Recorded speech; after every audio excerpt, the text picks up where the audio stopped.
cœur chante Jéhovah Jireh.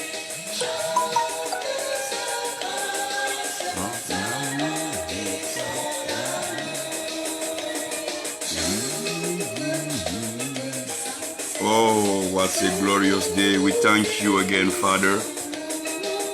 We celebrate you. We love you for what you're doing for us.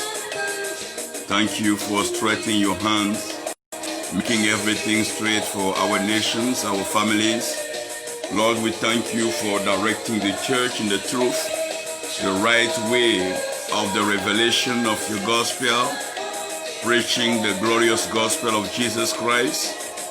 As Jesus was saying, the Lord's our Messiah, that is gospel, not every kind of gospel, but this gospel of love, this gospel of joy, this glad tidings, this glad news. We thank you, Lord, for covering Africa with your grace and love. As we love one another, God, give us the strength to go beyond and help one another by telling the truth and supporting one another. Lord, we praise your holy name. We celebrate you. We thank you. We exalt your name for Nigeria. We thank you for South Africa. We praise your holy name for Gambia. What a grace, oh God, for Botswana, Malawi, Namibia. Lord, we thank you for Uganda. Oh Lord, stretch your hands over Kenya. Lord, we thank you for Ethiopia. We celebrate you for Tanzania. What you are doing in all these countries, Lord, it is awesome. We love you for what you are doing. See what you are doing in the Ivory Coast. See what you're doing in Burkina Faso. We love you for your hands in Mali. Lord, we thank you for Guinea, for Liberia, for Sierra Leone. Lord, we thank you for your mighty hands. Oh Lord, we believe you are working. You are doing something wonderful, something perfect, something that eyes have not seen, that have not come, oh God, to the ears of men, neither has come in the heart of man. What you, God, you are doing. We love you. We celebrate you. And we admit that forever in heaven, your word is settled, Lord. Yeah, we know forever. Your word is settled. Your word is established. Nothing can change it. Nothing can move it. Nobody can change anything. Oh God, it is so established, so well, so great, that we can trust you. We can believe and declare with boldness that you are our God, you are our fortress, you are our tower of strength, your mighty hands always ready to save us, to rescue us from the snares of life and the snares of the enemy. Oh God, we thank you. Yeah, thy word be settled. Oh God, in heaven. Oh, as you abide in us, as you abide in us forever, oh God. Oh Lord, thy word be settled, oh God, in heaven. Oh God, oh Lord, we thank you. We celebrate you. What a great day, what you are doing. I also want to let the brothers and sisters know that very soon we'll have both English and French messages. I'm trying to put everything together to have the studio ready so that we can have some prophetic times and prophetic teachings and train people into flowing in the inspiration of the voice of God, being led by the Holy Spirit as we preach the holistic gospel, the full gospel. Yeah.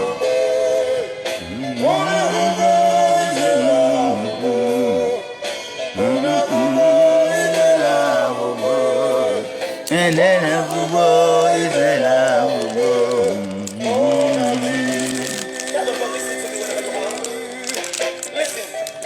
Oh yeah. I don't know what troubles your mind. But I believe by the power of love in him. God is love. He's agape love in you. And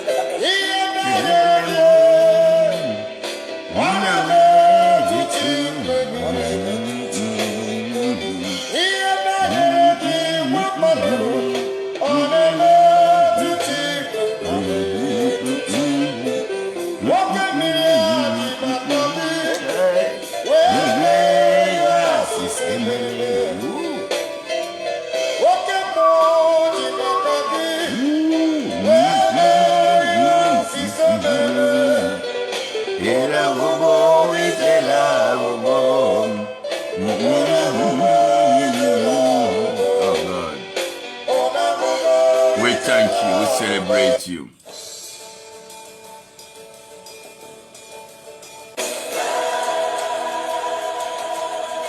Merci Seigneur. Nous te rendons toute la grâce, nous bénissons ton Saint-Nom pour aujourd'hui encore. Nous célébrons le Seigneur donc pour les frères et sœurs qui sont avec nous. Que Dieu bénisse donc le motivateur, l'évangéliste, le gagneur d'âme, Begré Gérard. Que sa paix soit avec toi.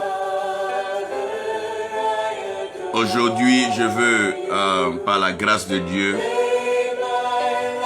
présenter un message et aider un serviteur de Dieu, un oint de Dieu, un homme qui est béni, qui a reçu la grâce de Dieu de ne pas se décourager, parce que très souvent la grâce de Dieu et la bénédiction de Dieu ne riment pas avec l'apparence, mais la grâce et la bénédiction de Dieu riment avec la forme, le fond, la contenance, la profondeur. Donc Dieu peut te bénir par sa parole, bénir, te oindre officiellement et permettre que ceux qui t'entourent ne soient pas nantis, ne soient pas parfaits, ne soient pas saints aux yeux des hommes. Mais ne te décourage pas, ne les abandonne pas.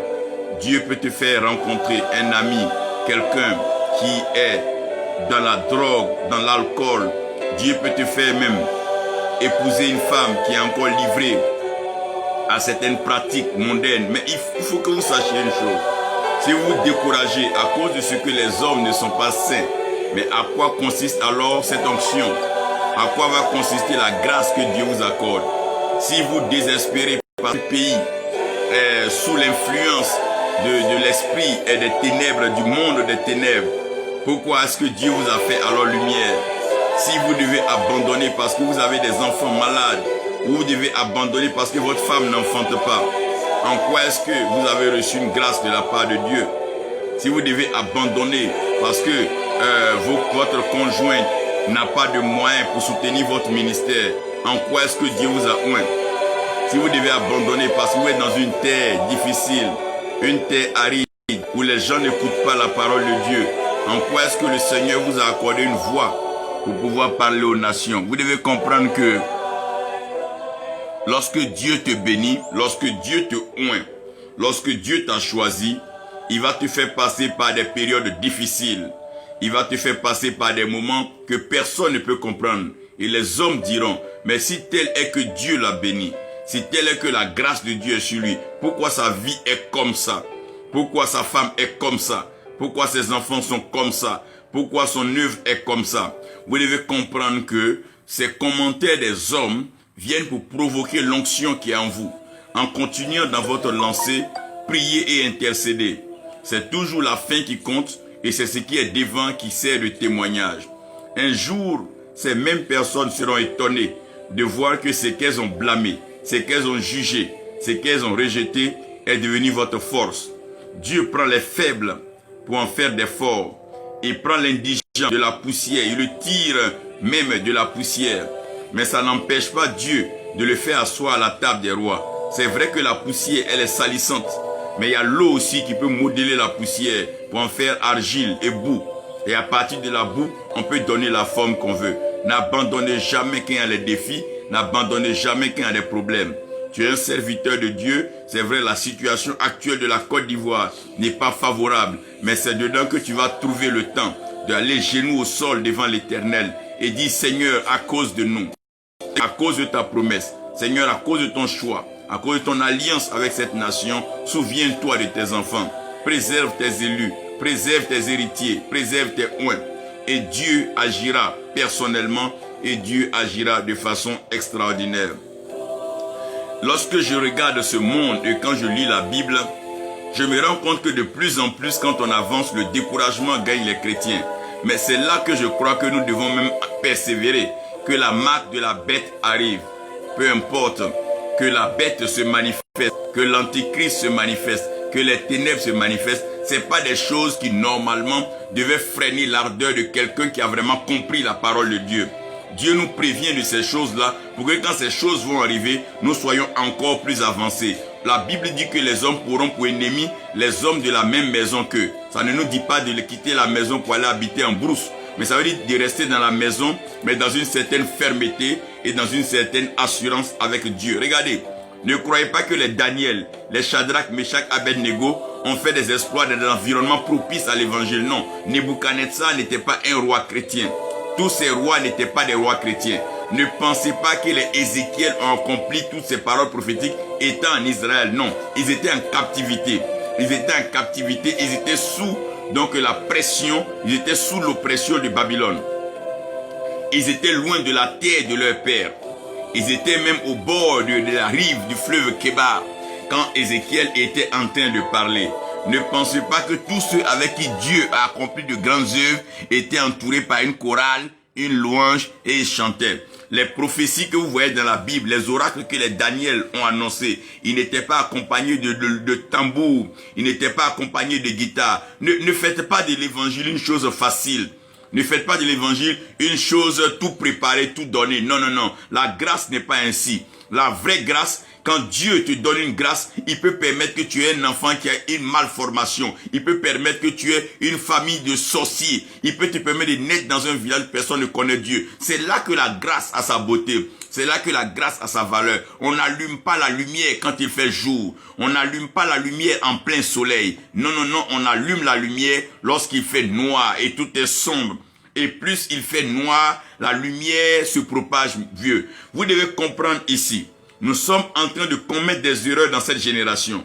Nous pensons que quand on dit un homme est béni de Dieu, c'est un homme qui a rassemblé tout le matériel qui apparemment quand on le voit, la vie va bien. C'est la plus grosse erreur que nous sommes en train de faire. Regardez bien, le Jésus-Christ qui nous a sauvés, qui est venu mourir à la croix pour nous.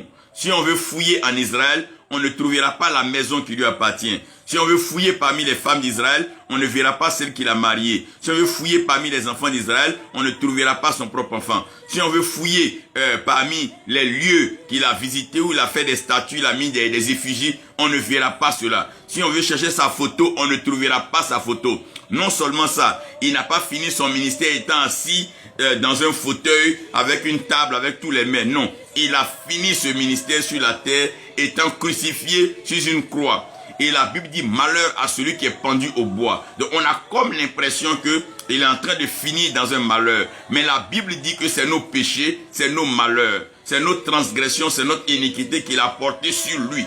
Afin que lui, qui est la sainteté de Dieu, soit péché pour que nous qui étions pécheurs, nous soyons la justice de Dieu. Vous voyez? Donc très souvent, comprenez que quand vous êtes oint pour des causes nobles. Un oint n'est pas celui qui s'entoure des gens déjà qui ont réussi et qui dit qu'il a réussi. Quand Dieu t'a oint, mais en quoi est-ce que Dieu me prouvera qu'il est un Dieu qui enrichit? S'il s'en va prendre un milliardaire pour en faire un milliardaire, non. Dieu montre qu'il enrichit quand il dit aux pauvres de dire qu'il est riche. Dieu me prouve qu'il est fort quand il dit aux faibles de dire qu'il est fort. Dieu me prouve qu'il justifie quand il dit que le pécheur est justifié. C'est en cela qu'on justifie Dieu. Donc, ne vous trompez pas. Cet évangile que nous sommes en train de prêcher, est comme un convertisseur. Le but de l'évangile, c'est de convertir. Prendre ce qui est mal et transformer en bien. Ne pas avoir peur de ce qui est mal. Ne pas avoir peur de ce qui est sale. Ne pas avoir peur de ce qui est un mauvais témoignage. Ne pas avoir peur de ce que les autres ont délaissé. Parce que c'est là notre mission. Si nous abandonnons tout ce que les autres ont abandonné, en quoi est-ce que nous sommes meilleurs? Non. Nous devons changer notre façon de comprendre l'évangile. Ce n'est pas parce qu'on est dans un pays développé, en train de servir Dieu, qu'on est mieux appelé que celui qui est dans un campement. Non. C'est une question de grâce, c'est une question de territoire, c'est une question d'orientation, c'est une question de volonté de Dieu. Nous devons comprendre cela ici. Et ça nous aidera à mieux servir Dieu. Ne vous découragez jamais. Même si le diable rentre chez vous à la maison, qui ne vous empêche pas de voir Dieu. Même si le mal rentre chez vous à la maison, que le mal ne vous empêche pas de voir le bien. Votre capacité à transcender, à vous élever au-dessus du mal, c'est ce qui fait votre beauté. Daniel s'est jamais plaint parce qu'il est en captivité. C'est en captivité que Dieu l'a élevé. Joseph s'est jamais plaint. Joseph était en Égypte quand il devenait gouverneur. Il n'était pas en Israël devant son père. Il était devant Pharaon. Il était dans une puissance en Égypte. Mais ça n'a pas empêché qu'il devienne gouverneur et décideur en Égypte. Voyez, c'est parce qu'on aime trop la facilité qu'on ne voit pas la main de Dieu. C'est parce qu'aujourd'hui les serviteurs de Dieu aiment la facilité qu'ils ne voient pas la main de Dieu. Mais comment vous voulez voir le miracle si vous avez déjà choisi la facilité? C'est ce qui est impossible aux hommes qui est possible à Dieu. Quand il dit Seigneur, voici mon frère, regarde comment sa vie est devenue. Il boit, il fume, je ne peux plus rien faire. Que faire? Seigneur, voici ma fille.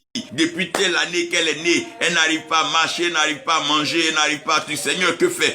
Voilà des cas qui interpellent Dieu. Dieu est interpellé par des cas impossibles. Devant la mer rouge, Dieu savait que les hommes ne pouvaient rien faire. Dieu est interpellé par des cas qui lui sont impossibles. C'est parce que l'Église aime trop la facilité que l'Église est rentrée dans le monde. C'est parce que les chrétiens aiment la facilité qu'ils sont dans les pactes avec le diable. Pourquoi quelqu'un n'est pas prêt à payer le prix du ministère pendant 18 ans et il est prêt à aller s'asseoir avec le diable en moins de 4 mois, 6 mois, venir faire un grand temple? Mais à quoi ça sert de fuir la difficulté et aller se cacher dans une facilité diabolique et venir parler de Dieu? Quand on décide de marcher avec le diable, on assume sa vie avec le diable. Quand on pactise avec le diable, on assume sa marche avec le diable. Moi, je comprends les gens du monde. Quand quelqu'un est dans un réseau maçonnique, il porte le pins de son réseau ou bien il porte la tenue de son réseau. Il assume.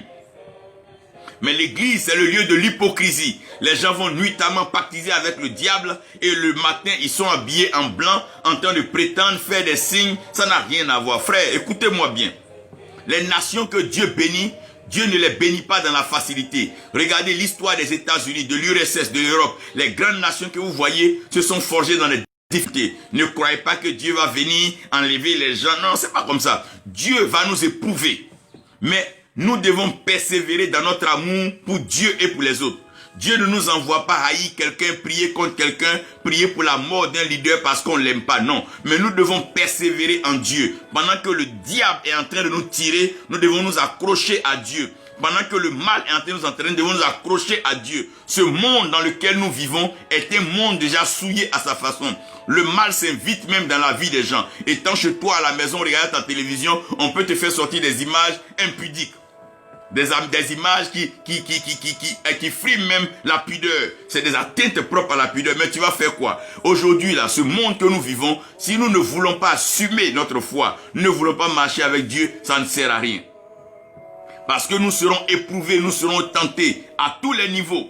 Donc nous devons comprendre aujourd'hui que si nous ne sommes pas prêts à marcher avec Dieu, mais pour un peu, on va aller donc s'asseoir, marchander avec les politiques, prendre de l'argent et après venir dire que Dieu m'a dit. Mais tu ne peux pas aller souper avec quelqu'un et venir t'asseoir, dire Dieu t'a dit. Mais c'est avant d'aller souper avec la personne que tu devais t'asseoir pour savoir qu'il y a Dieu et à la personne. Si Dieu n'est plus ta source, si Dieu n'est plus ta provision, il ne sera pas ta protection. Parce que Dieu ne protège pas ce qu'il n'a pas donné. S'il t'a donné, il va protéger. S'il a protégé, il va faire produire. Mais il ne va pas prendre chez les gens et puis après venir. Non, non, non. Si Dieu t'a appelé, reste avec Dieu. Si Dieu t'a pas appelé, va où tu dois partir. Dans tous les cas, c'est pas le nombre qui définit la victoire, mais c'est Dieu qui détermine le camp des victorieux. Si Dieu est avec toi seul, tu es vainqueur par rapport au monde entier contre toi. Paul dit, si Dieu est donc pour nous, qui peut être contre nous? C'est ici je veux que les gens comprennent. Les prophéties, les oracles attribués aux hommes politiques ne sont pas forcément valables. Je vais vous expliquer pourquoi. Parce que ils n'ont pas le même Dieu que toi. Ils ne croient pas en ton Dieu. Tout ce que tu peux faire, prie Dieu pour qu'une situation arrive, afin qu'ils connaissent Dieu. Pharaon, il ne connaît pas Dieu. Mais lorsqu'il a été confronté au rêve, le rêve l'a envoyé vers Joseph. C'est là qu'il a compris qu'au-dessus de lui, Pharaon, il y a un Dieu. Il y a le Dieu qui est au-dessus de tous les autres dieux. Voilà un peu comment est-ce que Dieu fonctionne. Dieu ne force personne. Dieu ne force personne. Mais Dieu pousse l'homme à comprendre qu'il est Dieu.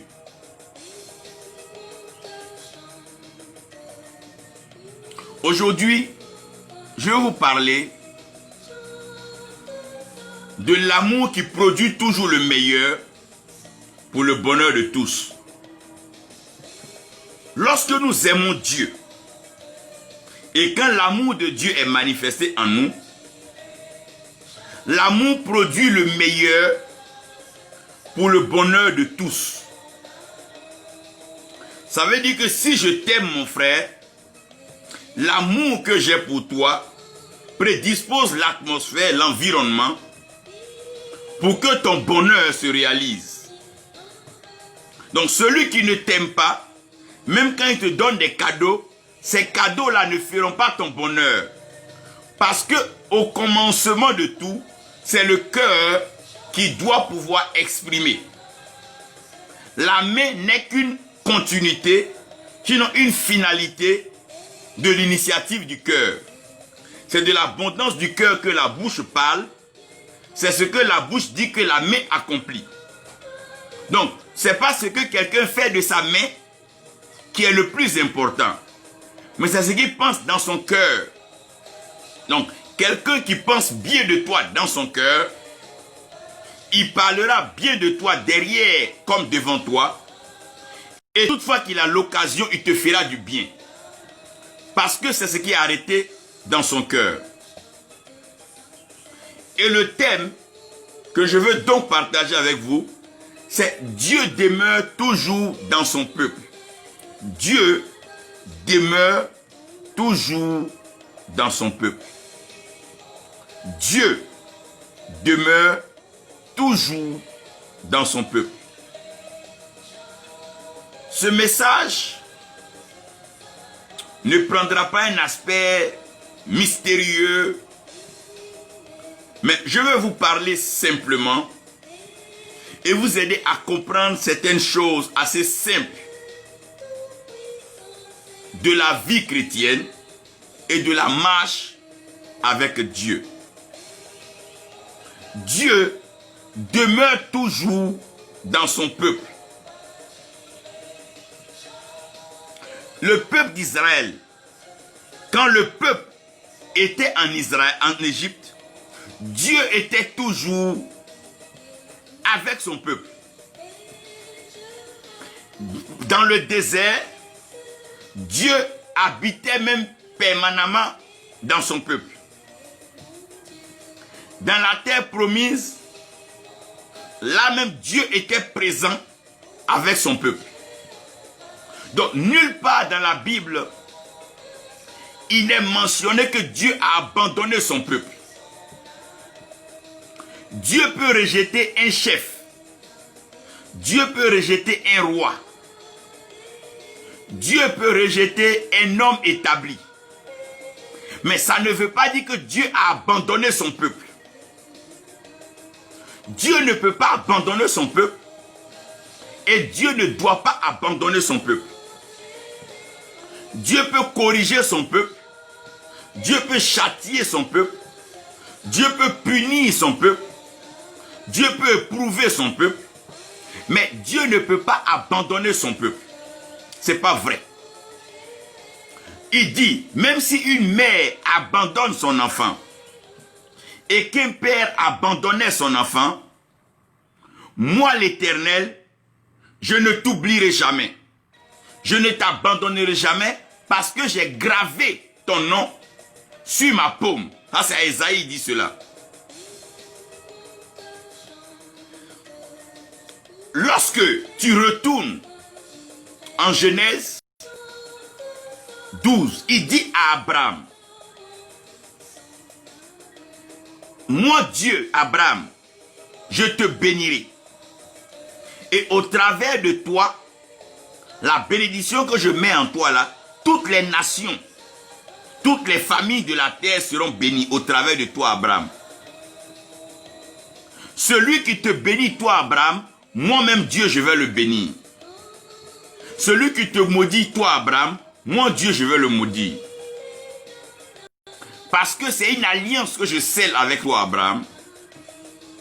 Et c'est une alliance de bénédiction.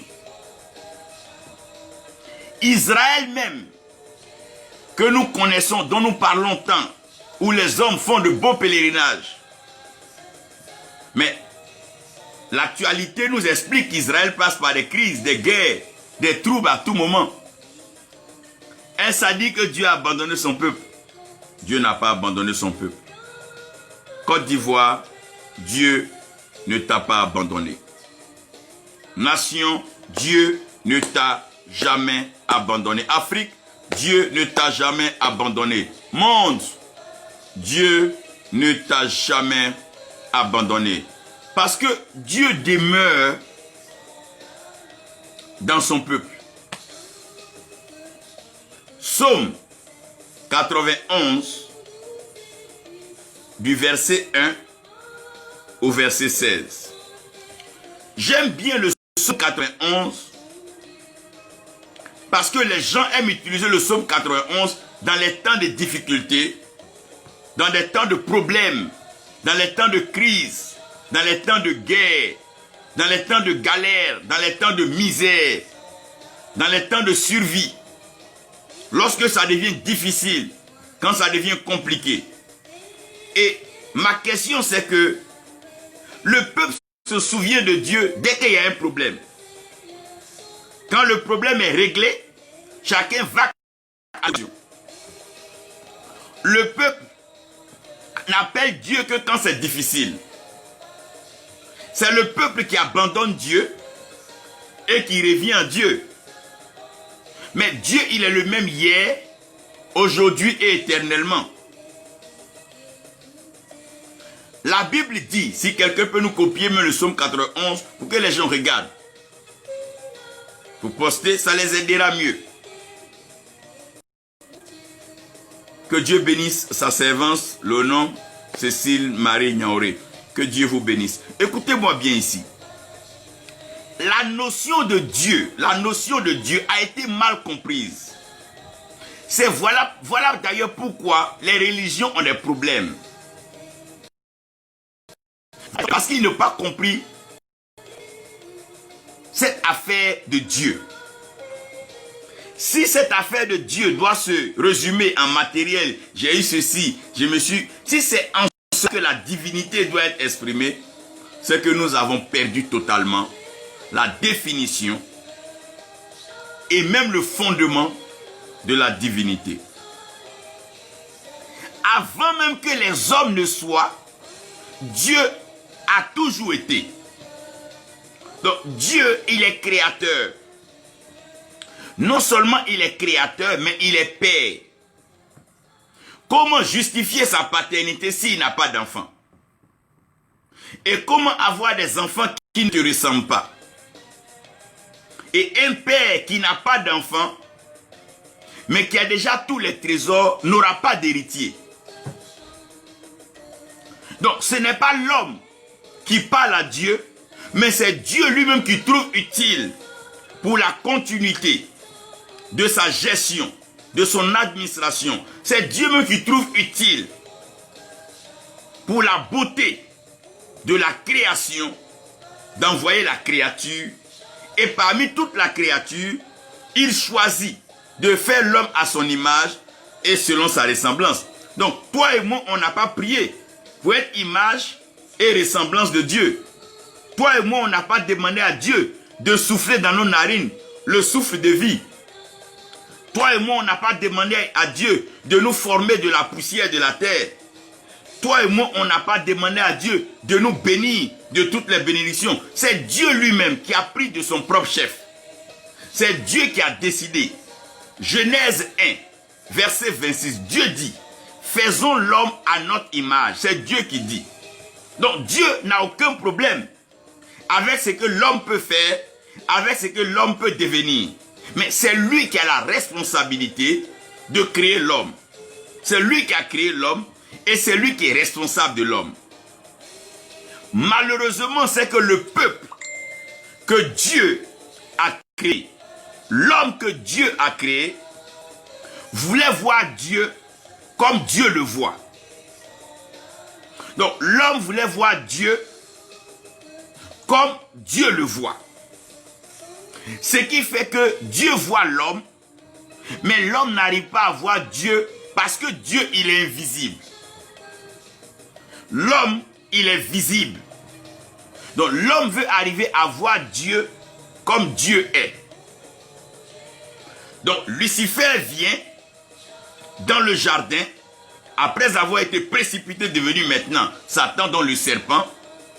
Il dit à la femme, au fait, le fruit dont il est question, si vous mangez de ce fruit, vous serez exactement comme Dieu et vous allez connaître le bien et le mal. Alors que le but de la création de l'homme n'était même pas de connaître le bien et le mal, mais c'est de vivre par la foi en l'espérance de Dieu. Et comme la foi vient de ce qu'on entend, ce qui détruit la foi aussi vient de ce qu'on entend. Donc, quelqu'un peut t'annoncer une nouvelle, ça va gâcher ta journée, comme on peut t'annoncer une autre nouvelle, ça va bénir ta journée. Donc, le serpent vient, il passe par le même canal, il parle. Mais la foi est fondée sur la vérité et la destruction est fondée sur le mensonge. Donc quand il vient, il ne dit pas la vérité, il vient mentir. Et puisque l'homme avale ce mensonge grossier, l'homme devient victime d'une mauvaise orientation et l'homme se retrouve éloigné de Dieu. Donc, dans la première partie, je vais vous parler de un peuple sans Dieu.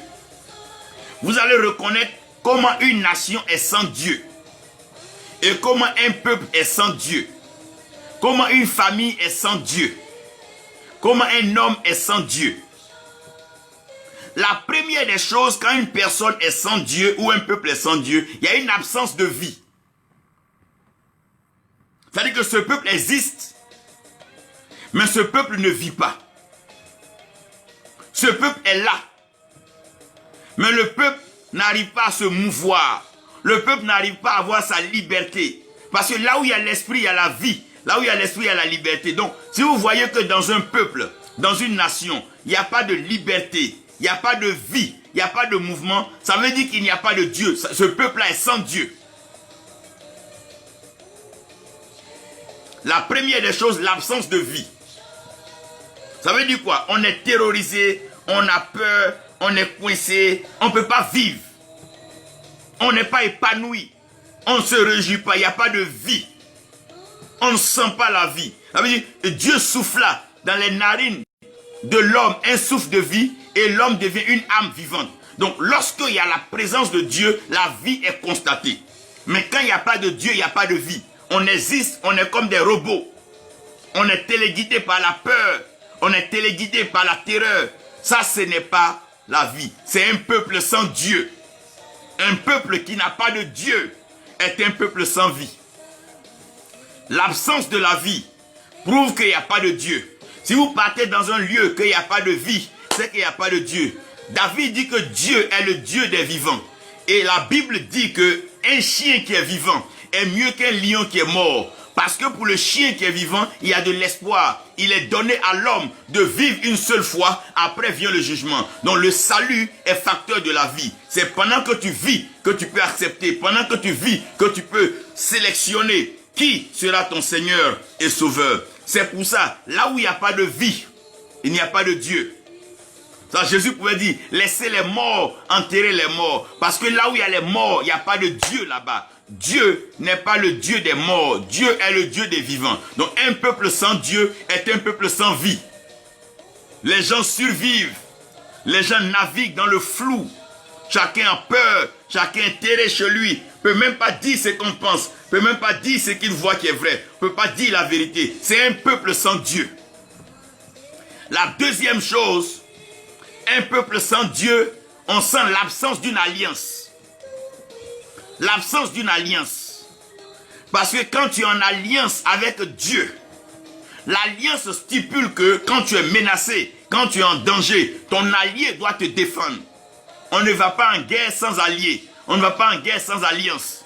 Par exemple, la Côte d'Ivoire est en alliance avec la France.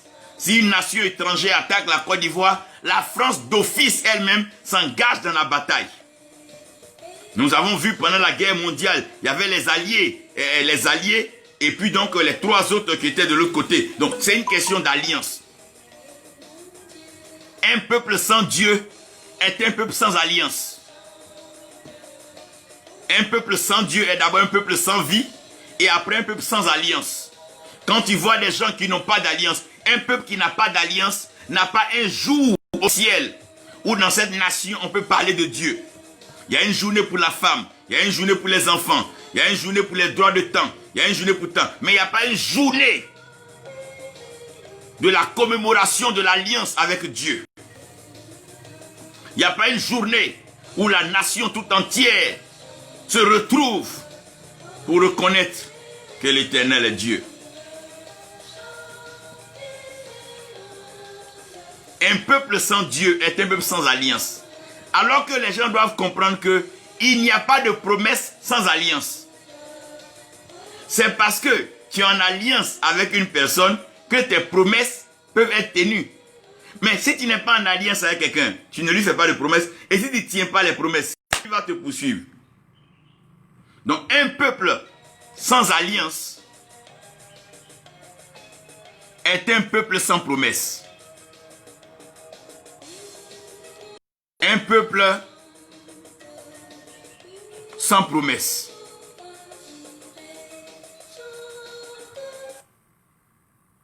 Voyez, lorsqu'un peuple est sans Dieu, il est sans vie, il est sans alliance, et le peuple est sans promesse.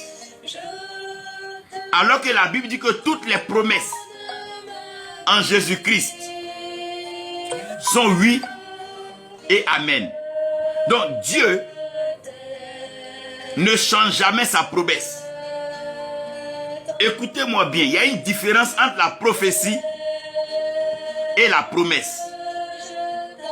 La prophétie, elle peut être conditionnée, elle peut être projetée et elle peut être provocatrice d'un événement, mais la promesse, elle vient d'un partenaire, un allié. Je te promets une voiture, que tu saches conduire, que tu ne saches pas conduire, que tu sois premier de classe. Ça ne m'intéresse pas. La promesse, c'est moi qui prends sur moi de le faire. Donc quand un peuple est en alliance, quand un peuple a son Dieu, ce peuple a son alliance avec Dieu. Et sur la base de l'alliance, ce peuple doit avoir une promesse. Mais un peuple sans promesse. Quelle est la promesse de Dieu sur la Côte d'Ivoire? Où va la nation? On prie, on crie, on bavarde, on fait les repentances, tout et tout. Mais où est l'alliance? Où est le gage de l'alliance? Où est la promesse? Le peuple d'Israël pourrait dire que les promesses que tu as faites à nos pères, la terre promise, c'est pas à Moïse que Dieu a promis la terre. Dieu a promis la terre à Abraham. Et Dieu est revenu accomplir sa promesse. Il est le Dieu qui accomplit ses promesses. à défaut d'exaucer nos prières même, il accomplit ses promesses. Quelle est la promesse de Dieu sur la nation?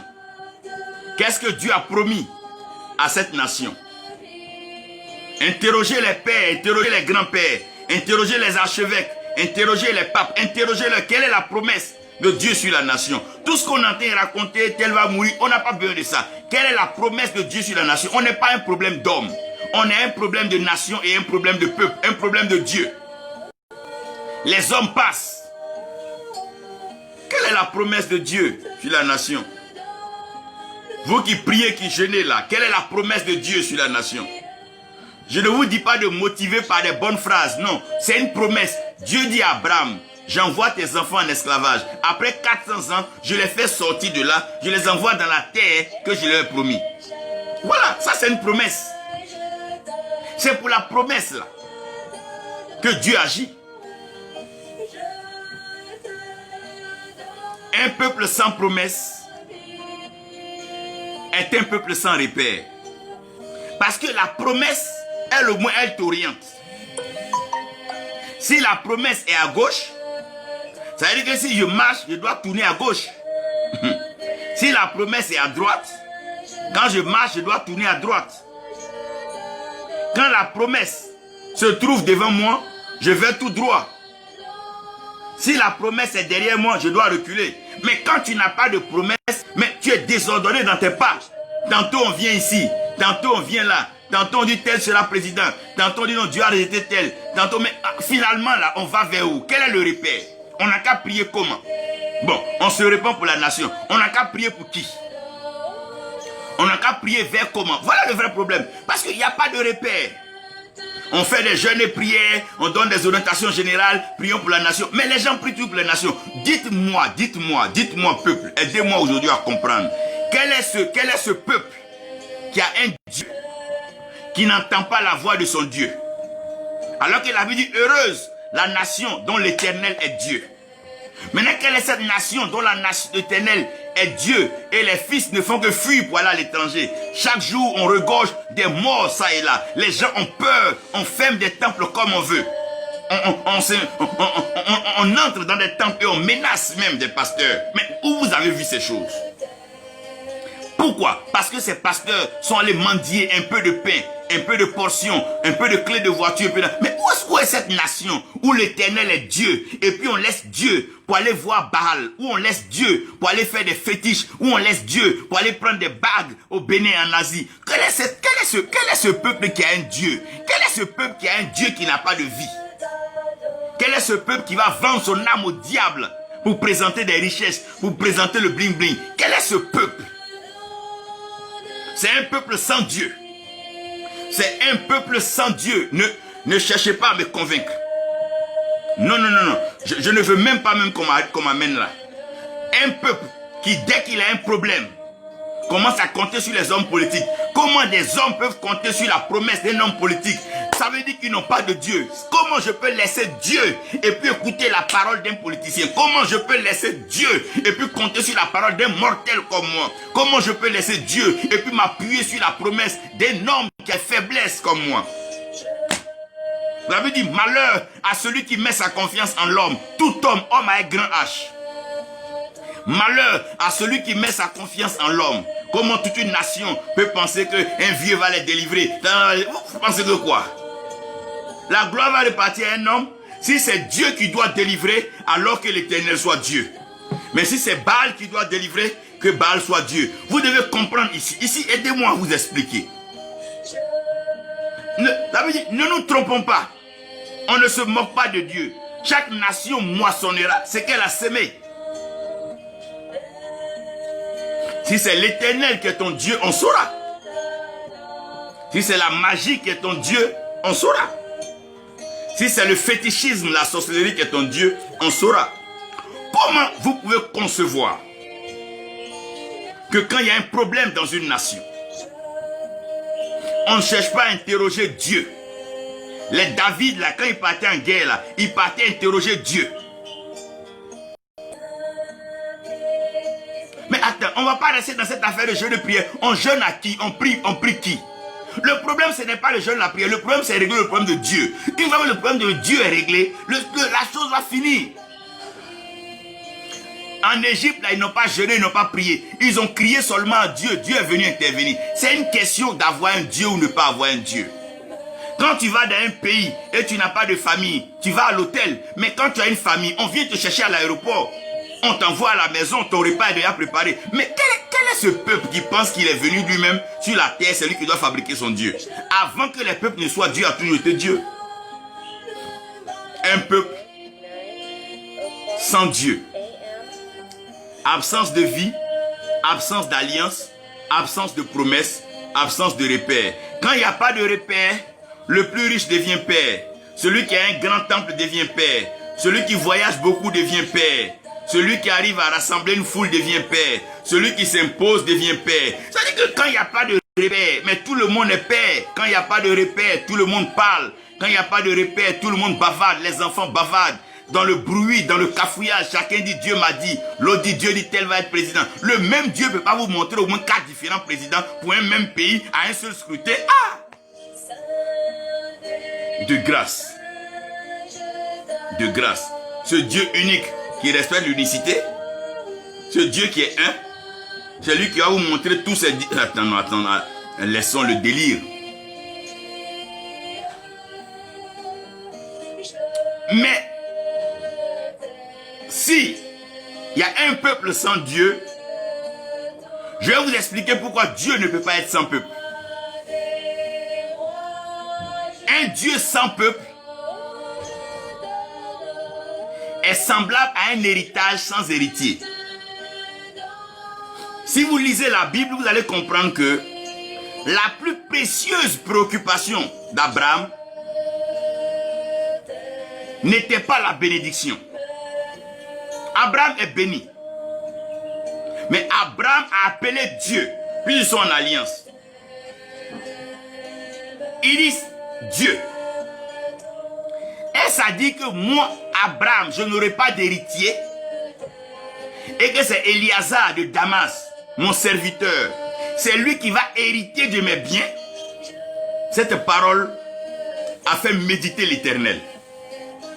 Parce qu'un père sans fils, un héritage sans héritier est le plus grand gâchis de la vie.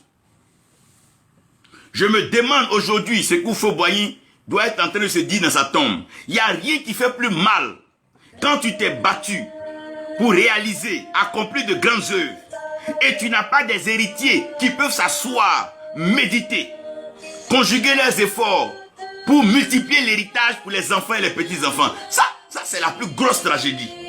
C'est la plus grosse tragédie de l'humanité.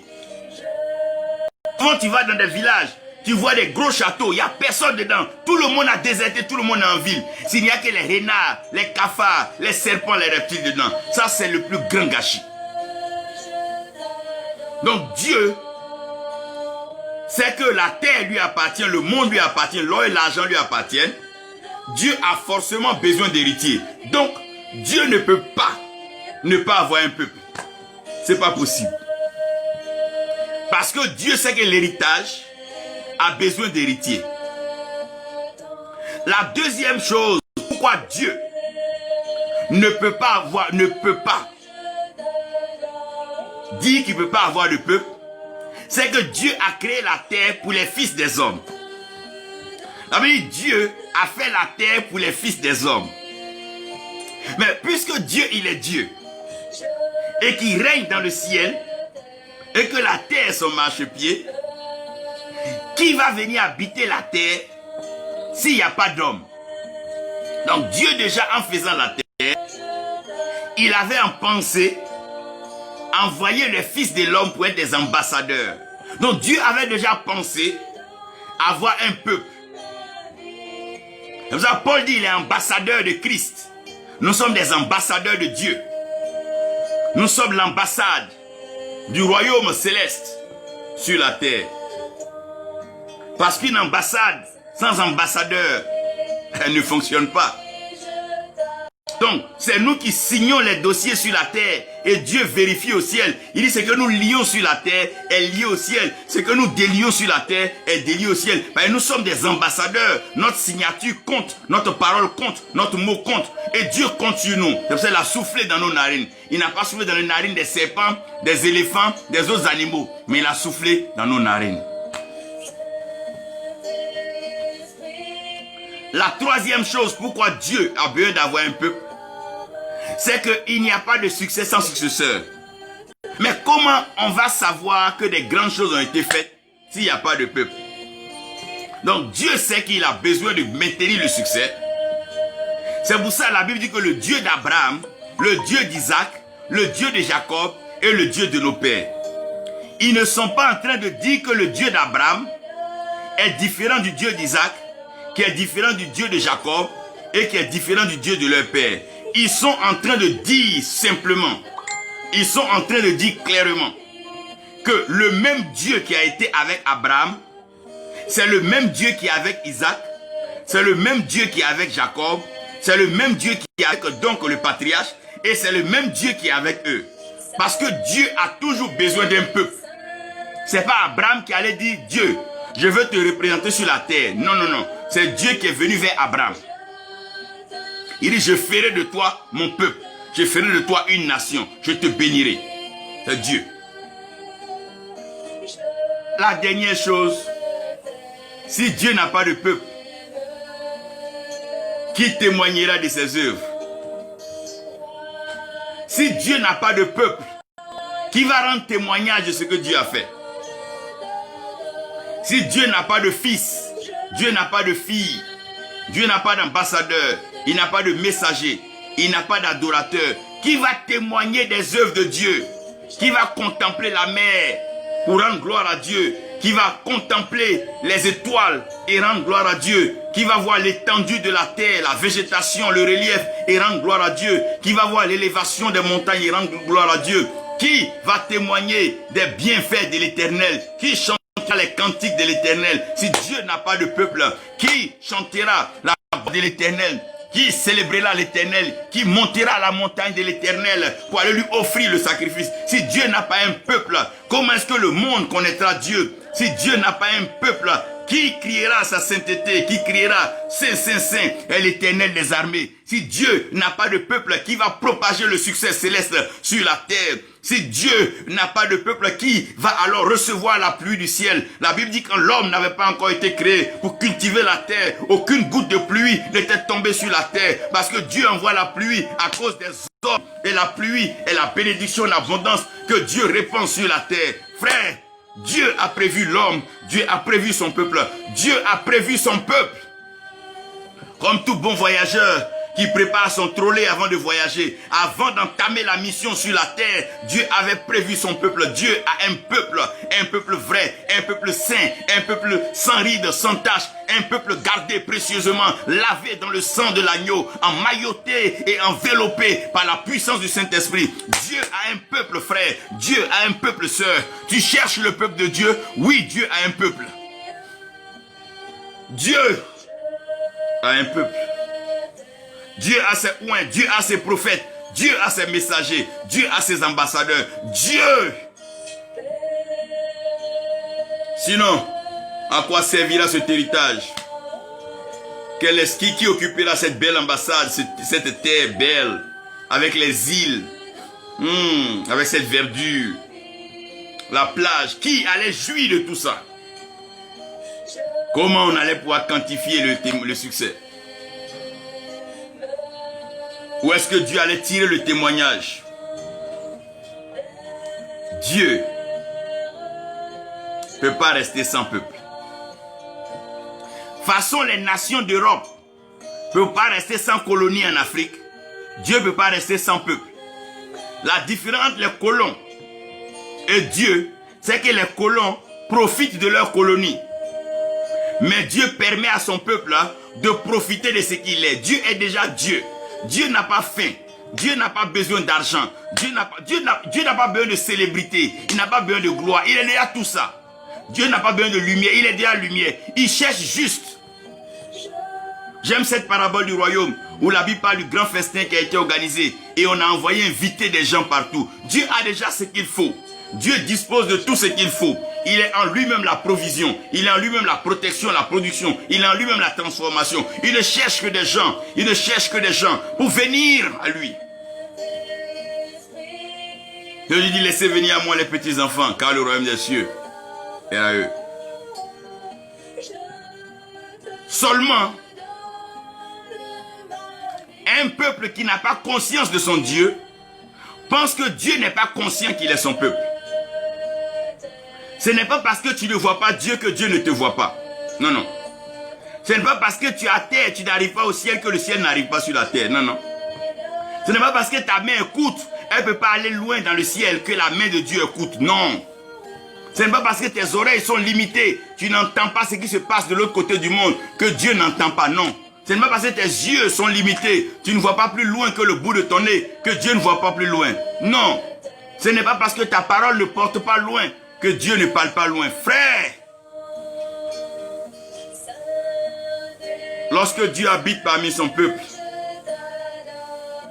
c'est beau quand Dieu habite parmi son peuple. Quand Dieu siège dans son peuple. J'aime bien ce mot-là en anglais, to dwell. C'est-à-dire que il est installé pour faire du bien.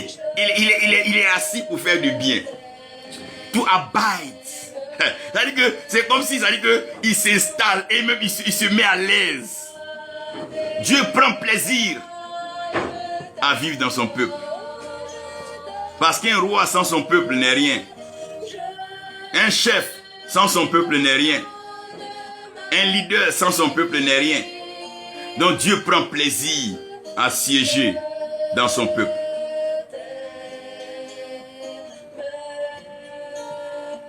Et comprenez ici, lorsque Dieu habite dans son peuple, la première étape c'est que Dieu met l'esprit dans un homme. Comment Dieu habite dans son peuple? Dieu prend son esprit et il met son esprit en un homme. Comme à la création, Dieu souffle dans les narines pour ne pas que l'esprit soit sur l'homme, mais que l'esprit soit en l'homme. Ah. À la création, Dieu souffle son esprit dans les narines de l'homme. Le même procédé quand Dieu habite son peuple, Dieu met son esprit en un homme. Et cet homme en qui Dieu met son esprit s'appelle Jésus-Christ. Parce que la Bible dit que la parole est esprit et vie. Et Jésus-Christ est le chemin, la vérité et la vie. Alors qu'un peuple sans Dieu est un peuple sans vie. Donc pour apporter la vie au peuple, Dieu met son esprit en un homme. Et cet homme-là, c'est Jésus-Christ. Au commencement était la parole. Et la parole, elle était avec Dieu parce que la parole était Dieu. Elle était au commencement avec Dieu. Et tout ce qui a été fait par la parole, de sorte que rien de ce qui a été fait n'a été fait sans la parole. Et cette parole a été faite chair. Donc, puisque la parole est esprit et vie, pour que la parole puisse venir parmi nous, la parole a été faite chair. Et quand la parole a été faite chair, elle a habité parmi nous. Donc quand on parle de Christ, c'est le oint. Donc c'est l'homme choisi par Dieu pour mettre son esprit.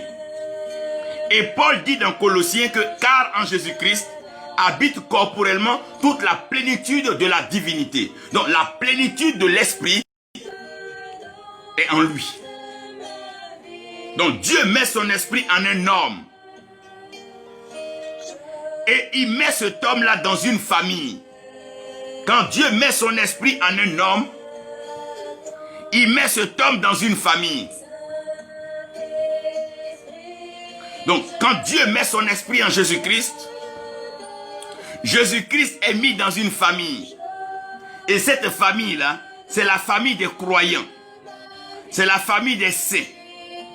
C'est la famille des élus. Cette famille-là a une chose en commun, c'est qu'elle croit en Jésus-Christ.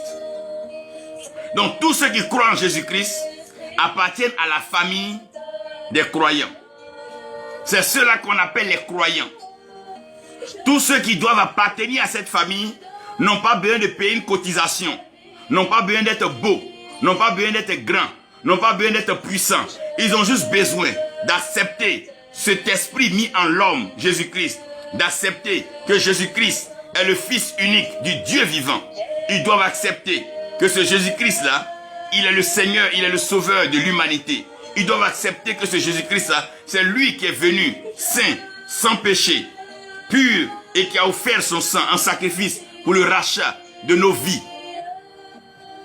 Une fois que tu crois en cela, alors tu es la bienvenue dans la famille. Et cette famille-là, Dieu met cette famille dans une maison. Parce que toute famille n'habite pas dehors.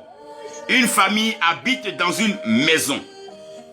L'esprit, il est spirituel. L'homme, il est matériel. La famille, elle est spirituelle. La maison, elle est matérielle. Donc, Dieu fait la même chose. Il prend la famille des croyants et il met ça dans une maison. C'est cette maison que d'autres ont appelée synagogue. C'est cette maison que d'autres ont appelée temple. Cette maison que d'autres ont appelée église. Cette maison que d'autres ont appelée cellule. Cette maison que d'autres ont appelée camp de prière. Cette maison que d'autres ont appelée croisade. C'est cette maison, dans tous les cas, c'est une maison dans laquelle les saints se retrouvent. C'est une maison dans laquelle les croyants se retrouvent. C'est une maison dans laquelle on a la pensée de Christ, on a la pensée de Dieu. Dans cette famille, on sait que l'Esprit est venu en une personne. Cette personne, c'est Jésus-Christ. Et ce Jésus-Christ-là, s'est investi dans une famille. Et cette famille-là est une famille de croyants. Ça veut dire que quoi? Quand vous appartenez à cette famille, vous croyez que Jésus-Christ est le Dieu et que cette alliance est en Dieu. Dans cette famille-là, vous croyez. Et cette famille est mise dans une maison. Cette maison est la maison de prière, est la maison de louange, est la maison d'adoration, est la maison de Dieu. Et cette maison est caractérisée par l'amour. Ce qui permet à cette maison d'être forte, c'est son amour. L'amour les uns pour les autres. Quand on verra qu'on s'aime les uns et les autres, on se soutient, on s'entraide, on saura que nous sommes de la maison de l'amour. La maison dans laquelle Dieu nous met, c'est la maison de l'amour. Donc il résume tous les commandements en l'amour. Il dit dans cette maison-là, aimez Dieu de tout votre cœur. Aimez votre prochain comme vous-même. Dans cette maison-là, ne vous fatiguez pas à faire autre chose. J'ai déjà aboli la loi. J'ai déjà mis la loi de côté, elle est obsolète. Ce que je vous donne maintenant, c'est tout simplement un nouveau commandement. Aimez Dieu de tout votre cœur. Aimez-vous les uns les autres. Dans cette maison-là, quand tu vois ton frère, va vers lui avec amour. Ne le critique pas, ne le juge pas. Ne condamne pas. Quand tu vois ta sœur, même si elle n'est pas bien en point, elle est mal habillée, va dans ta garde-robe, appelle-la à la maison, donne-lui une robe, donne-lui une chaussure. Tu manifestes l'amour. Dans cette maison, priez les uns pour les autres, soutenez-vous. Dans cette maison, parlez-vous la vérité. Dans cette maison, soyez habités par un esprit d'adorateur. Dans cette maison, venez adorer votre Dieu. Venez ouvrir votre vie comme des sacrifices vivants. Dans cette maison, on ne vient pas jouer. C'est pas une maison où quelqu'un vient se faire voir. C'est pas une maison où quelqu'un vient se faire connaître. C'est pas une maison où quelqu'un vient aimer. C'est pas une maison dans laquelle on vient élever quelqu'un. C'est pas une maison dans laquelle on vient acclamer quelqu'un. C'est pas une maison dans laquelle on vient enrichir quelqu'un. C'est pas une maison dans laquelle on vient faire des deals avec quelqu'un. C'est pas une maison dans laquelle on vient organiser des plans machiavéliques de mariage d'enrichissement illicite. Non, c'est une maison d'adoration, c'est une maison de vérité, c'est une maison d'humilité, c'est une maison d'amour, c'est une maison de compassion, c'est une maison de miséricorde, une maison où on se sent, où on pleure quand l'autre pleure, on rit quand l'autre rit, on célèbre à ceux qui célèbrent, on pleure à ceux qui pleurent, on se soutient, c'est une maison où on se tient les coudes, c'est une maison d'unité, c'est une maison d'union, c'est une maison de fraternité. C'est une maison de convivialité, une maison de partage. Une maison de soutien, une maison de compréhension, une maison de sagesse, une maison d'instruction. Cette maison qui est devenue le nid des voleurs, la maison de l'arnaque, le temple satanique, la maison des stratégies, des systèmes maléfiques, des vols organisés, des infidélités notoires, des trahisons, des adultères qui ne disent pas son nom. La maison où le mensonge bat son plein, où on ment à la chair, on ment dans le témoignage, on ment aux frères. Une maison où le loup est mieux déguisé. Une maison où le corbeau est bien servi. Quelle est cette maison? C'est pour ça que Jésus dit, je bâtirai ma maison. Il dit, je bâtirai ma maison. C'est le père de famille qui bâtit la maison. Ce ne sont pas les enfants qui bâtissent la maison. Si tel est que c'est Jésus-Christ qui est la tête de l'église, mais laissez-le bâtir son église. Tous ces églises vous bâtissez là, c'est pourquoi. Nous savons ce que vous cherchez. Ne nous fatiguez pas. C'est lui qui est Dieu. Laissons-le bâtir son église. Quant à nous, exhortons-nous, trouvons-nous des centres de prière, des rassemblements pour nous exhorter. Laissons-le bâtir sa maison. David avait la main ensanglantée, la main qui avait coulé le sang. Dieu dit, non, tu ne peux pas bâtir ma maison. Avec toutes ces ruses, de l'argent escroqué, volé ça et là, arnaqué ça et là. Mais tu veux bâtir quelle maison de Dieu? Tu vas faire quoi avec ça? À quoi ça te servira d'aller voler l'argent, venir bâtir un temple décoré? Ça sert à quoi?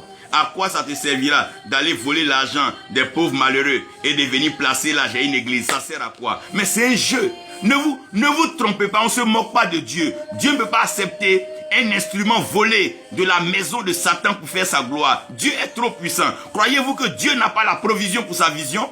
Croyez-vous que Dieu ne sait pas ce qu'il dit? Quand il voulait créer l'homme, il a pris la substance en lui, il a soufflé dans les narines de l'homme. Ne vous trompez pas. Et il a pris cette maison.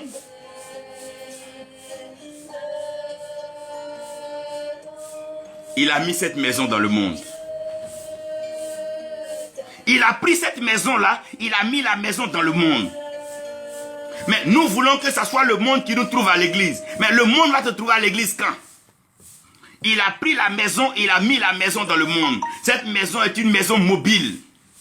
Partout et part, elle transforme les vies. Cette maison va dans les lieux arides, elle transforme les vies. Cette maison va chez les voleurs, elle les transforme pour en rendre des hommes honnêtes. Cette maison va chez les brigands et en fait des hommes meilleurs. Oui, si Dieu vous a oint, que nous sommes bénis, allez-y évangéliser, il y a des microbes là-bas, allez-y leur parler de Dieu, ça peut changer leur cœur. Paul, Saul de Tarse, c'était un criminel, mais quand il a rencontré la lumière, il a rencontré la vérité, il a changé. Il n'y a pas un seul homme qui ne peut pas être changé. Si on arrête de juger, qu'on commence à approcher les gens pour leur présenter ce qui est meilleur, on leur présente Jésus-Christ. Je suis sûr que Dieu est capable de transformer la vie des uns et des autres. Cette maison, Dieu a placé cette maison dans le monde. Jésus dit, ne les enlève pas du monde. Il n'a pas demandé à Dieu d'enlever l'église du monde. Il dit, ma prière, c'est que tu ne les enlèves pas du monde, mais préserve-les des maux du monde. Donc, la prière de Jésus, c'est que Dieu ne nous enlève même pas du monde.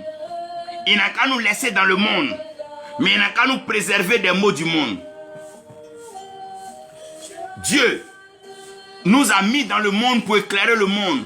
Sinon, s'il doit t'allumer pour t'envoyer au ciel où il y a déjà la lumière là-bas, qu'est-ce que ta lumière va faire devant la gloire de Dieu? Dieu t'a embrasé pour t'envoyer vers des méchants. Il t'a embrasé pour t'envoyer vers des sorciers, vers des sorcières. Il t'a embrasé pour t'envoyer vers des hommes sans sens, sans conduite. Il t'a embrasé pour t'envoyer vers des hommes sans loi. Il t'a embrasé pour t'envoyer des hommes sans cœur. Il t'a embrasé pour t'envoyer vers des hommes qui n'ont plus de sensations. Des hommes égarés. La Bible dit, nous étions tous errants comme des brebis. Chacun suivait sa propre voie. Et l'Éternel a fait retomber sur Jésus-Christ l'iniquité de nous tous. Dieu a mis sa maison dans le monde. Donc l'église ne doit pas trier qui est bon, qui n'est pas bon. Laissez venir à moi les hommes comme ils sont. L'église ne doit pas trier ceux qui ont l'argent, ceux qui ont les grosses voitures. L'église doit aller vers tout le monde. Tout le monde. Tout le monde. Parce qu'il a mis sa maison dans le monde. Jean dit, voici l'agneau de Dieu qui ôte le péché du monde. Il n'a pas dit le péché de l'église. Il dit, voici l'agneau de Dieu qui ôte le péché du monde. Au lieu de blâmer les prostituées, c'est une occasion d'aller leur dire que leur corps est le temple du Saint-Esprit. Ça peut avoir un effet dans leur cœur et elles changeront. On n'est pas au temps du jugement. On est au temps de la moisson. C'est le temps de s'aimer la parole et de moissonner. On est au temps de parler de Dieu. Il a placé la maison dans le monde. Il a placé la maison dans le monde. Voyez?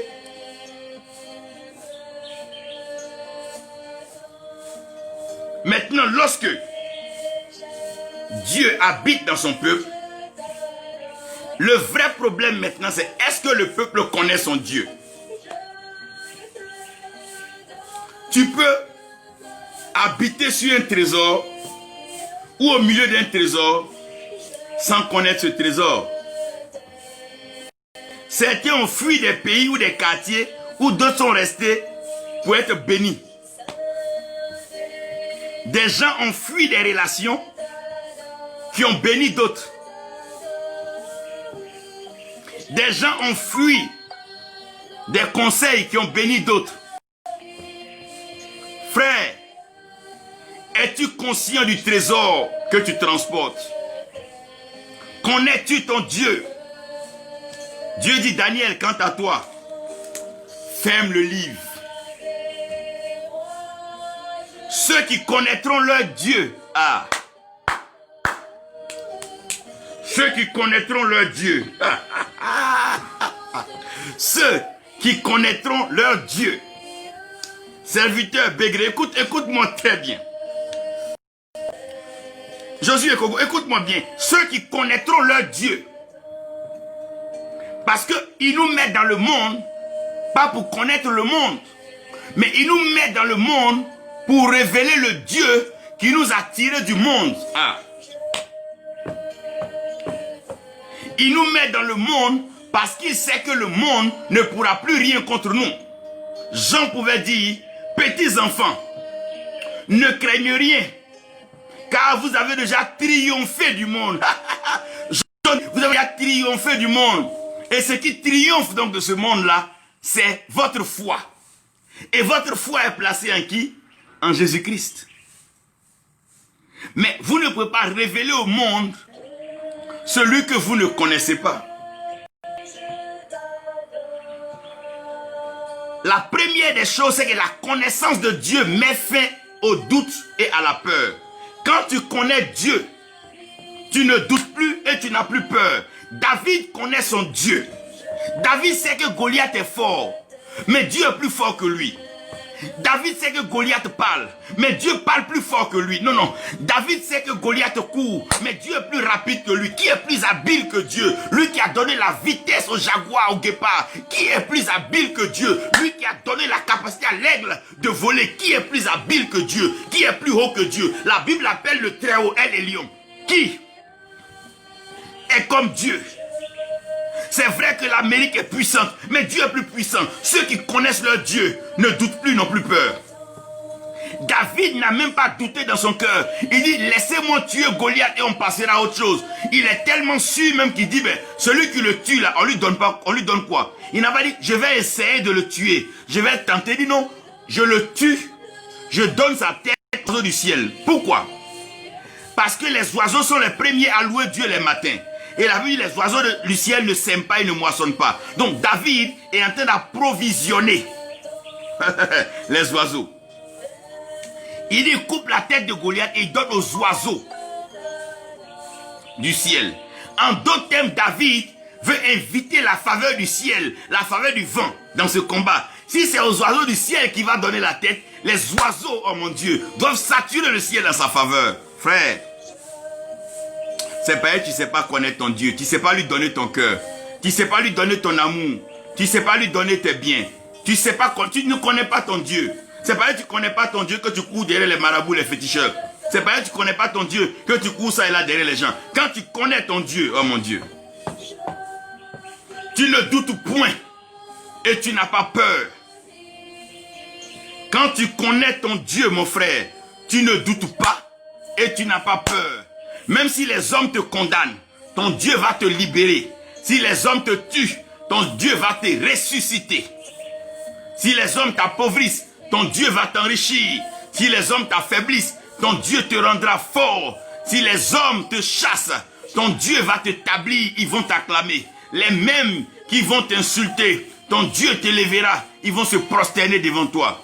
Quand tu as un Dieu David n'a pas eu peur. Daniel n'a pas douté. Il n'a pas eu peur de tomber dans la fosse au lion. Shadrach, Meshach, Abednego, eux-mêmes, ils sont allés plus loin. Ils disent, roi, nous, on a déjà un Dieu. On connaît notre Dieu. Et notre Dieu ne nous permet pas d'adorer un autre Dieu. Ça veut dire que, roi, on ne va même pas adorer ta statuette. On préfère te dire la vérité. Pour être franc dès le départ. On ne va même pas te donner de faux espoirs, roi. Ta statuette, tu es en train de faire là. On ne t'empêche pas de faire. Mais nous, on connaît un Dieu qui est mieux que ces statuettes. Donc, on ne va même pas perdre notre temps à aller adorer une statuette pendant qu'on a un Dieu puissant qui dort en nous. Maintenant, roi, si cela te plaît, jette-nous dans ta fournaise ardente, comme tu veux. Et notre Dieu, là, que nous connaissons, il viendra nous sauver de tes mains. Même s'il ne vient pas, sache, roi, que notre décision, elle est déjà prise. Ça veut dire qu'on ne doute pas de lui et on n'a pas peur de ce qui peut nous arriver. Un vrai fils de Dieu ne doute pas de Dieu, il n'a pas peur de ce qui peut lui arriver à cause de Dieu. Et la Bible dit qu'ils ont jeté les trois, Shadrach, Meshach, Abednego, dans la fournaise. Le roi, pris par une inspiration, par curiosité, vient, il regarde dans la fournaise. Il dit, mais n'est-ce pas trois personnes qu'on a jetées dans cette fournaise? Venez m'aider à compter, j'ai un problème d'arithmétique là. J'ai un problème de calcul là. On a jeté trois personnes. Je m'attends à voir trois squelettes calcinés. Je m'attends à voir de la cendre. Mais venez m'aider à compter, je compte 4 personnes. Et la 4e personne a l'apparence. La 4e personne a l'apparence du Fils de Dieu. Dieu habite toujours dans son peuple. Dieu habite toujours dans son peuple. Si le peuple peut arrêter de douter et arrêter d'avoir peur, douter de qui? Avoir peur de qui?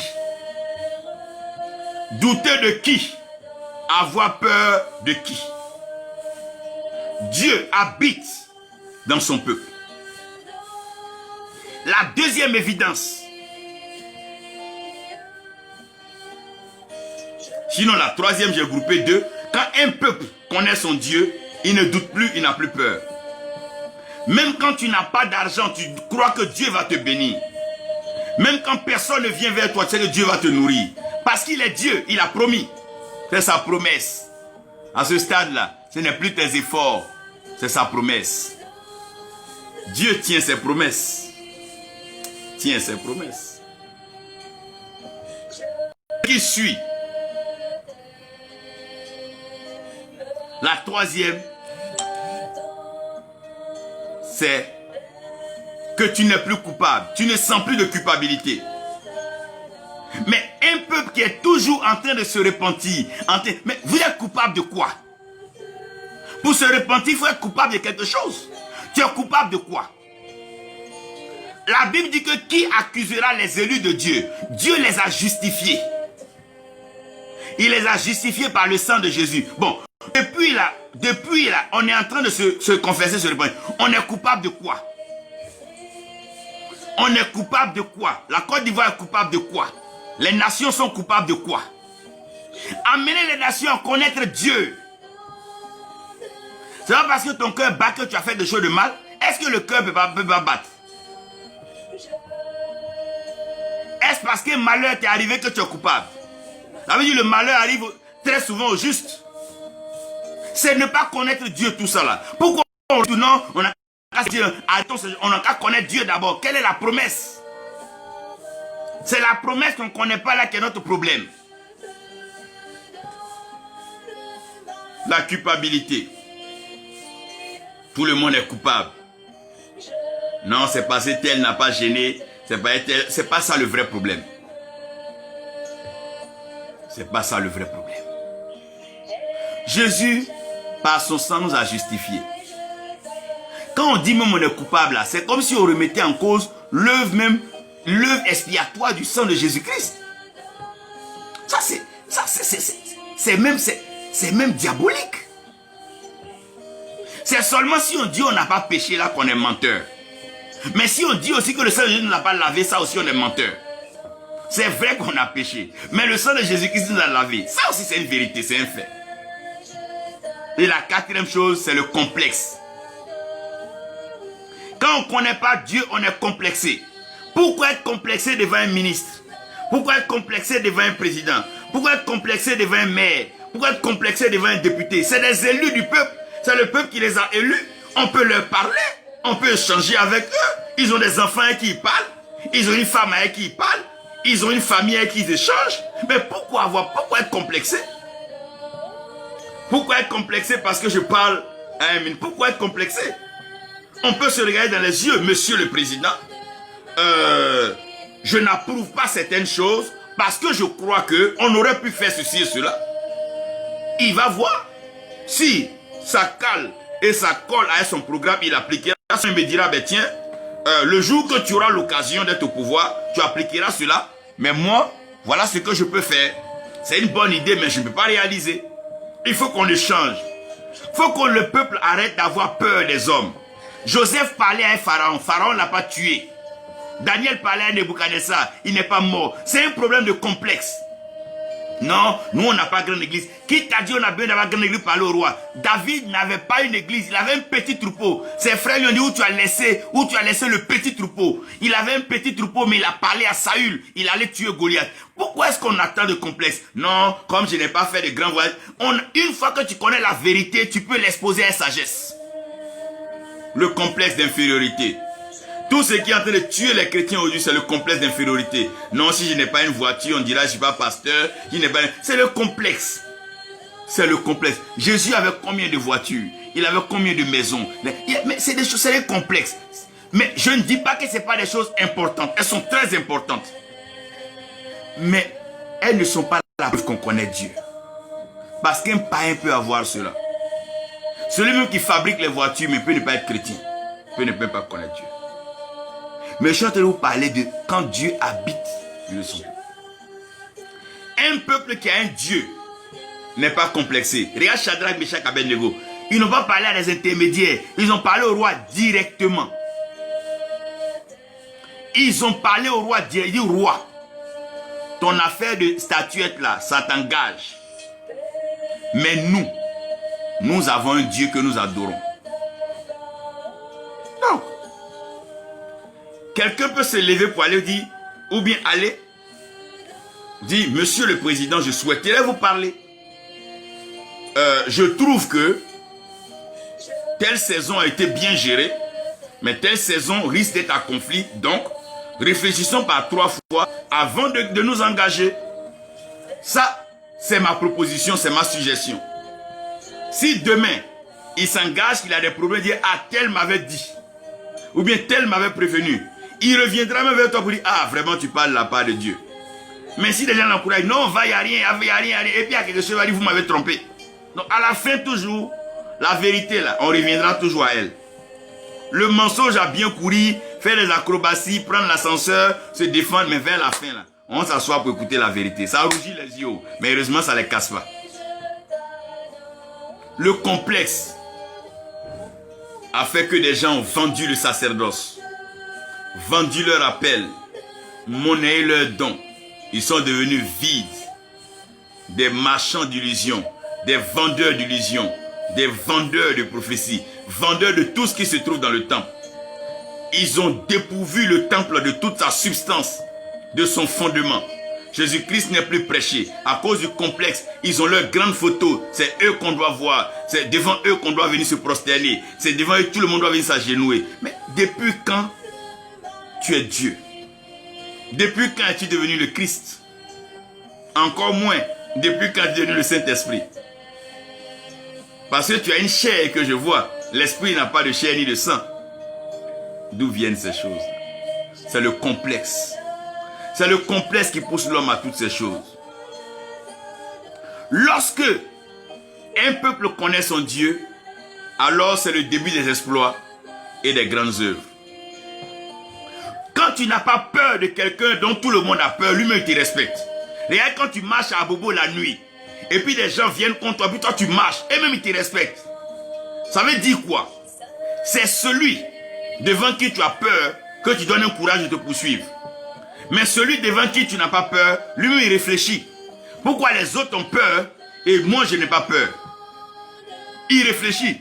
Le roi, quand le roi passait, tout le monde se prosternait devant Aman. Mais Mardochée ne se prosternait jamais devant Aman. Aman a compris que ce gars-là comptait sur un Dieu. Quand le féticheur vient devant toi, tu n'es pas effrayé. Il sait que tu as assis sur quelque chose. Il sait que tu comptes sur quelque chose. Quand le diable te secoue, il voit que tu ne tombes pas. C'est que ta fondation est profonde. Quand le monde te secoue et le monde voit que tu ne tombes pas, le monde sait que tu es dans une affaire sérieuse. Ceux qui connaîtront leur Dieu, oh mon Dieu, ils agiront avec fermeté et ils feront des exploits. Moïse a fait des exploits parce qu'il n'a pas eu peur de Pharaon. Il regarde Pharaon, il dit Pharaon, laisse le peuple sortir. Pharaon, tu es Pharaon, je suis d'accord. Je ne doute pas, mais laisse le peuple être libre. Laisse le peuple aller vivre. Laisse le peuple aller adorer son Dieu. Il n'a pas dit tu n'es plus Pharaon. Il dit laisse le peuple aller. Ils accompliront de grandes œuvres. Et lorsqu'un peuple connaît son Dieu, il commence à vivre la liberté et la délivrance. Toute maladie que tu as n'est pas plus grande que Dieu. Le problème que tu as ne peut pas être plus grand que Dieu. Tu agis avec fermeté. Parce que ton Dieu t'accordera la liberté et ton Dieu t'accordera la délivrance. Côte d'Ivoire, connais ton Dieu. Nation, connais ton Dieu. Afrique, connais ton Dieu. Europe, Asie, Amérique, Océanie, connaissez votre Dieu. Connaissez votre Dieu. C'est alors que vous connaîtrez la liberté. Et dans cette liberté, vous allez vivre la délivrance continuelle. Que Dieu nous aide et que nous ayons la conscience que Dieu habite parmi son peuple. Père, tu es notre Père. Éternel, tu es notre Dieu. Et tu habites parmi nous. Nous te rendons toute la gloire pour ta fidélité, pour ton amour.